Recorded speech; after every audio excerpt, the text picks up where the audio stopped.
What's going on, guys? Chuck back with another awesome Blu-ray purchase, and today I'm just going to deal with some recent pickups.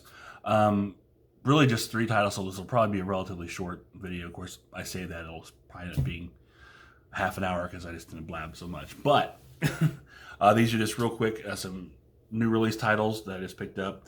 One that actually just came in today, and let's get started. That first one being The Batman, the newest Batman movie of 20,000, the Robin Pattinson one. And this is, of course, the 4K Blu-ray and digital combo. You see that there. Take a look at the back. This thing's got like about 2 hours. Was it 2 hours of special features on the Blu-ray? So that'd be kind of interesting with what we got. If I can read this here. Making of, we got deleted scenes. It's like a anatomy of a car chase featuring the Batmobile, the Batman Genesis, becoming Batwoman, so much more. These different features. Now, I admit when I went in to see this, I was a little cautious, not sure what to expect. Like any other Batman film, as soon as they cast Batman, you're like, well, who's this guy? What's he gonna do? And most of the time, the press, social media is always very negative. It started with Michael Keaton. It's never really let up. Robin Pattinson was no different. I will say I was pleasantly surprised by his performance as Batman. His Bruce Wayne left a little to be desired. I didn't care for the very overly, quote-unquote, emo portrayal of Bruce Wayne. But I get it. Maybe it's just a start, something that would probably change later on. But thankfully, there's not a whole lot of Bruce Wayne in the movie. It's a lot of Batman. And I say a lot. The movie's about 3 hours long, which is a lot of Batman. But I really like what the style that went with it, a very gritty noir type, trying to really play on the detective aspect of Batman, which is it's been hinted at in previous films and never really delved too much into. But I think they really go for it here. There's a lot. It's very dark, gritty film because that's the style they want to go with, and it works for Batman. I'll admit. Like I said, Robert Pattinson, I thought did a really good job as Batman. So I'd be curious to see where he goes from here. And the rest of the cast is really good. You've got Colin Farrell, totally unrecognizable as Penguin. Was it Paul Dano? I think his name is, who played Riddler, which was done really well. I think he was a really interesting portrayal. Far cry from what, from a Frank Gorshin, Jim Carrey Riddler. So, I really liked what they did with it overall. So as I said, I like to see where it goes from there. So anyways, here's the case. Pretty much, the same as the slipcover. Inside you've got your digital code and 3-disc set. Here's your 4K disc along with, put it back over here, your Blu-ray and your Blu-ray with special features. And that's really all there is to it. Really, really simple. But this just came in today, like I said. I think I said that anyways. Looking forward to checking this out again. Because I've only saw it the one time, and that was at the drive-in. And admittedly, as much as I do love the drive-in, when you see a really dark movie at the drive-in, it can be hard to see that movie. So I'm looking forward to getting a second chance to check this one out with a little bit more lighted area, I guess, and with surround sound, because you don't get that with the car speakers in the drive-in. So I'll be interested to check this out with the surround and really get another look at the Batman. So up next was a Shout Factor title that I kind of was on the fence. Do I get this? Do I not? I wasn't quite sure, but then I thought about it, and I had the DVD. Might as well upgrade it, right? So, and that film was The Craft. This is from Scream Factory, their HD Blu-ray set. To my knowledge, basically everything here is from the original Scream Factory release of The Craft, except obviously you have the 4K disc. This one's actually one of. I had this DVD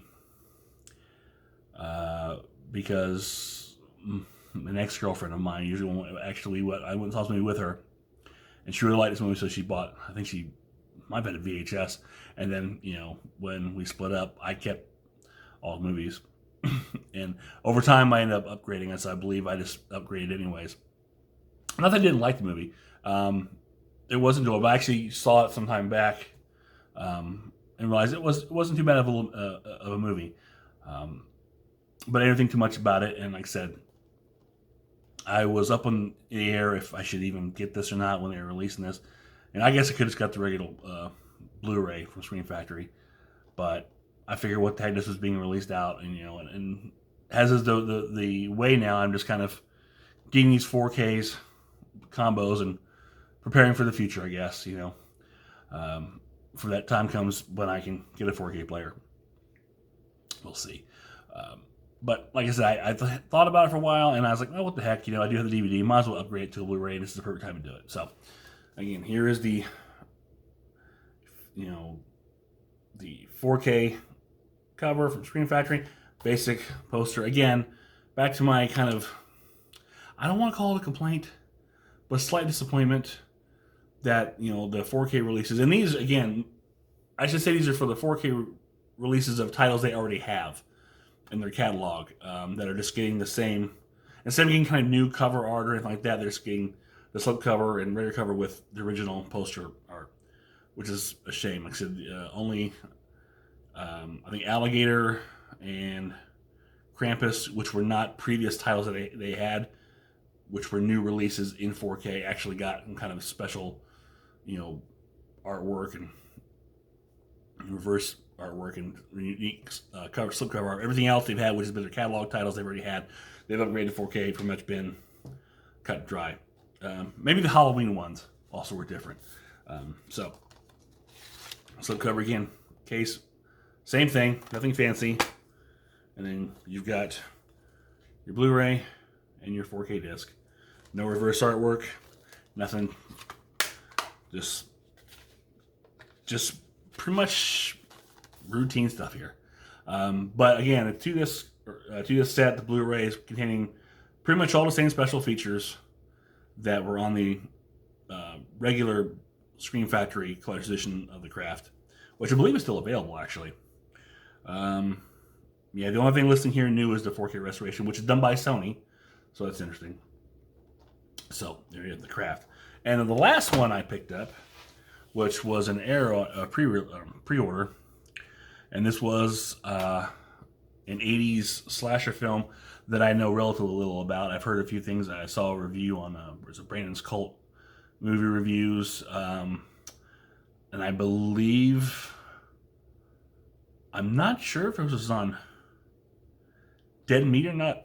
Excuse me, if this was on Dead Meat or not, with the kill count. I have to go back and check. But I know I've heard about it, seen it a lot. But that was Girls' Night Out. And this, I love 80s slash films, especially when I'm starting to find more and more obscure ones. And this one just jumped out at me, especially with the fact you got someone dressed as a bear with knives in their fingers, killing people. That's so unique. It says they all went in, but only a few got out. So there's this slipcover art from Arrow, and the knives here, actually, you can't really tell that, you see them glare, but these are kind of embossed a bit, which is kind of neat. They're sticking up. Here's the back cover here. And I believe also that Arrow was releasing this with a second slipcover with the Scaremaker title. But I went for the Girls Night Out because I thought this is a really great cover image again. Take a closer look at that. That's fantastic. So, pop this out, and you have the alternate artwork, which is their original poster art. And you've got all your special features and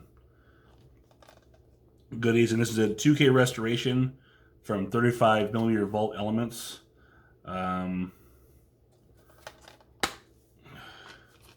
Here's your disc.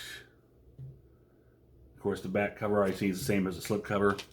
And it comes with this great booklet here. Again, that same artwork. And here's what the Scare Maker slip cover would have looked like, except with that Scare Maker across it. And this is a great write-up here, if I can just kind of... Michael Gingold booklet. There's a lot of good information on here. I just kind of flipping through, and there's a lot of good stuff on here pertaining to the film, which makes for an interesting read, which all these usually these little booklets you get in these Arrow titles do. So yeah, and this is one I'm again looking forward to checking out. Girls Night Out. I believe it was came out about 1983. So right about the height and possible decline at the same time of the 80s slasher phase. So that is it for this real quick awesome Blu-ray purchase. Just a few things. I've got more coming. I think probably next week. I have the Scream Factory, hopefully Scream Factory's Happy Death Day 1 and 2 coming somewhere down the line. I know, like I said, I mentioned before, Vinegar Syndrome's getting ready to have their halfway to Black Friday sale. And I know I've already got stuff from, they had it pre-sale to this, I guess. I don't know, about a month or so back, which I already placed a big order for that. So somewhere they should be releasing that soon. I don't know if Seven, I can't remember if I have anything from Seven coming. Yeah, I think I've gotten the last thing from them for a while. I have to see what they have in the works as we get to the midpoint of 2022 to see what's coming down the pike. Stuff's expensive. So that is it for now. As always, if you enjoy this, click the thumbs up, share, subscribe, leave me a comment, let me know your thoughts on Girls Night Out, the Batman, or even the Craft, or just say hi. I'll always take hi. So until next time, this is Chuck saying I will see you on the other side.